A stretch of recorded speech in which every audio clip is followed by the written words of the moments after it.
ሰላም ሰላም ውድ ቤተሰቦቼ እንዴት ናችሁ? ሚጣ ነኝ ተመልሻለሁ። ሼር ላይክ ሰብስክራይብ እያደረጋችሁ ይህንን ውድ ቤተሰብ እንድትቀላቀሉ እየጋበዝኳችሁ ወደ ዛሬው ፕሮግራም እንግዲህ ሰሞኑን የሰማነው ትንሽ ሶሻል ሚዲያ ላይም ሲዘዋወር ካያችሁት 7 የአንድ ቤተሰብ አባላት በተመረዘ ምግብ ሞቱ የሚባል ነገር እየተወራ ነበረ። ስለዚህ ምንድን የተፈጠረው? ፖሊስስ ምን አለ? ቢቢሲስ እንዴት ዘገበው? የሚለውን የምናይ ይሆናል። ወደ ዛሬው ቪዲዮ እንግዲህ በጉራጌ ዞን ነው ይሄ ነገር የተፈጠረው። በጉራጌ ዞን 7 የአንድ ቤተሰብ አባላት የሞቱበት ምክንያት እየመረመረ መሆኑን ፖሊስ አስታውቋል። ምንድነው ይሄም? ሰብስክራይብ አድርጉ። በማዕከላዊ የኢትዮጵያ ክልል በምስራቅ ጉራጌ ዞን መስቃን ወረዳ የአንድ ቤተሰብ አባላት የሆኑ 7 ሰዎች መሞታቸውን ተከትሎ ፖሊስ ምርመራ መጀመሩን ለቢቢሲ አስታወቀ። ህዳር 6 2018 ዓ.ም ከምሽቱ 1 ሰዓት ገደማ አቶ ኃይሌ አበራ የተባሉ ግለሰብ ከባለቤታቸው እና ከ6 ልጆቻቸው ጋር እራት ከበሉ በኋላ መታመማቸውን የማዕከላዊ ኢትዮጵያ ክልል ፖሊስ የመገናኛ ብዙሃን ክፍል ኃላፊ ኮማንደር ታጁ ነጋሽ ለቢቢሲ ገልጸዋል። ከዚሁ ክስተት ጋር በተያያዘ በመስቃን ወረዳ 10 ተጠርጣሪዎች በፖሊስ እንደተያዙ አስታውቀዋል። ከወረዳው አስተዳደርና ከወረዳው አቃቢ ህግ ጋር በመተባበር የምርመራ ቡድን ተዋቅሯል ሲሉ ኮማንደር ታጁ ተናግረዋል። ህዳር 6 ምሽት ላይ እራት ከተመገቡ በኋላ መታመማቸውን ተከትሎ የተወሰኑት የቤተሰቡ አባላት ወደ ቡታጅራ ሆስፒታል ሲወሰዱ የተቀሩት ወደ አዲስ አበባ ሚኒሊክ ሆስፒታል ተወስደዋል። እራት እንደበሉ ወዲያውኑ በጠና ታመሙ። የአካባቢው ነዋሪዎች ተጋግዞ ወደ ሆስፒታል ወሰዳቸው ሲሉ ኮማንደር ታጁ ገልጸዋል። ሆኖም ግን ከ8 ቤተሰብ አባላት መካከል የ7ቱ ህይወት አልፏል። ሟቾቹ ልጆች እድሜያቸው ከ1 ዓመት እስከ 17 ዓመት እንደሆነና በ3 ተከታታይ ቀናት እንደሞቱ ፖሊስ ገልጿል። በስመ አብ በጣም የሚያሳዝን ነገር ነው።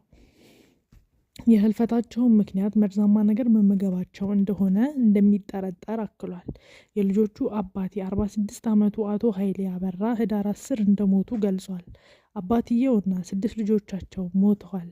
እናታቸው በህይወት ተርፋለች። በጽሁፍ መግባባት እንደምትችል አውቀናል ሲሉ ኮማንደር ታጁ አስረድተዋል። እናት ወይዘሮ ዳመነች ዳንበል በሚኒሊክ ሆስፒታል በጽኑ ህሙማን ክፍል ይገኛሉ። እስካሁን ድረስ አስተማማኝ መረጃ ባይገኝም ለቤተሰብ አባላቱ ህልፈት ምክንያት የሆነውን መመረዝ እንደሆነ ፖሊስ ጠቁሟል።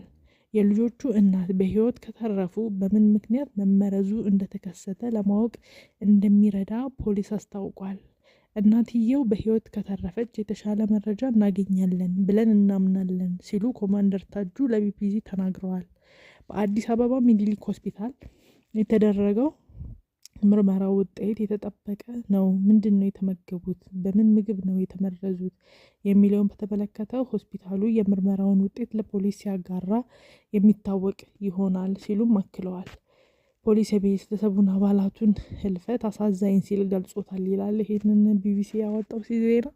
ይሄ በጣም የሚያሳዝን ክስተት ነው። ግን ማለት የፈለገ ምግብ ቢመረዝ ሆድ ላይ ችግር ያመጣል እንጂ ይገላል የሚል ሀሳብ የለኝም። አላቅም፣ እውቀቱም ስለሌለኝ ሊሆን ይችላል። ምናልባት ግን መርዝ ምክንያቱም ወዲያው በልተው ወዲያው የሚያስያምም ከዛም በኋላም ደግሞ ከአንድ ቀን በኋላ የሚገል ይሄ መርዝ ነው ማለት በእቅድ ወይም ከምግብ ጋር ተደባልቆ የተሰጣቸው መርዝ የሆነ ነገር ብቻ ከምግብ ጋር ተደባልቆ የተሰጣቸው ነገር ነው እንጂ ምግቡ የተበላሸ ምግብ እንኳን ብትበላ ይገላል ብዬ አዶን ማለት ከፍተኛ ህመም የሆድ ህመም ሊጥል ይችላል። ኢቭን ሊቆይ የሚችል የሆድ ህመም ሊጥል ይችላል። በዛ ላይ ደግሞ ወዲያውኑ ነው እኮ ማታን የሄዱት ወደ ሆስፒታል። ስለዚህ ማቋቋም ይችሉ ነበር። ያን ያህል ያ ሁሉ ሰው ይሞታል ብዬ አላስብም።